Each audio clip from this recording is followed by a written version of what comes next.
And happening now, the TBI is investigating an officer-involved shooting earlier this morning in McMinnville. Clifford Keller was shot and killed on Chestnut Ridge Road. Police say he threatened a canine officer that found him in a camper on the property.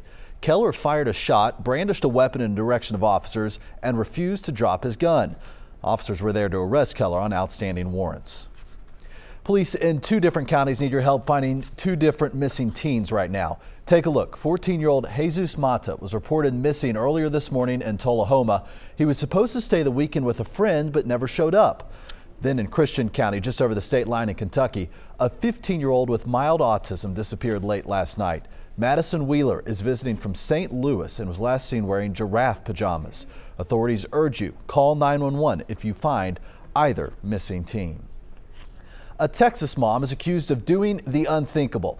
Police say she had her 8-year-old son undergo 13 major operations and hundreds of visits to the doctor's office. But here's the thing, the child was totally healthy. Staff at Dallas Children's became suspicious and called police.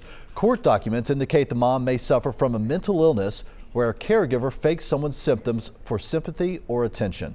The mom is now sitting in jail. The child's father says he's been trying to get custody of his son for the past 3 years. You know, office holiday parties are in full swing about this time of year all across the country, but many people have questions about appropriate behavior, especially with sexual harassment concerns at the forefront. Nikki Batiste tackles this touchy dilemma. 'Tis the season for office holiday parties, and how to behave is weighing on many people's minds. Some people just get a little too intoxicated at work parties. We asked Beaumont etiquette expert Micah Meyer for some answers at the work party hotspot Hill Country in New York. How much to drink? I think this one, I would say a couple of glasses of wine or champagne to celebrate. And when it comes to attire, what's acceptable? Stick to the dress code, typically, that you would at work. Meyer took a look at some potential party dresses and says making more conservative choices is probably best. How much skin is okay to show? If you have to question if it's too much skin, then the answer is yes.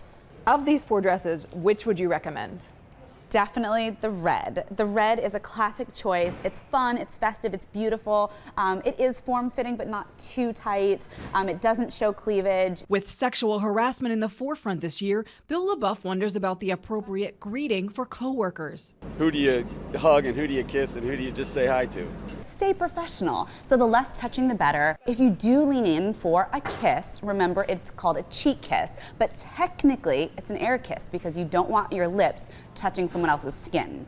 So what you would do is just lean forward and then like that, right cheek to right cheek. Micah also suggests you keep conversations light and don't get too personal. Nikki Batiste, CBS News, New York. In other news, they sacrifice their own lives every day on the front lines trying to save property and people. But now the first firefighter has died while battling California's epic disaster. The emergency worker was part of a fire engine strike team from a San Diego unit. He's the second person killed in what's known as the Thomas Fire. Last week, an elderly woman was found dead inside a home. This particular blaze is only 30% contained as of right now. And how about a brighter note to end you on this Friday? Your Nashville Predators are sitting high atop the Western Conference Division once again. The Preds smashed the Edmonton Oilers 4-0 last night with our young 22-year-old backup goalie. That's the backup, getting 46 saves. And that's a new franchise record. Pretty incredible. So we got to keep it going, though. Big, tough face-off tomorrow night in Calgary. Let's go, Preds.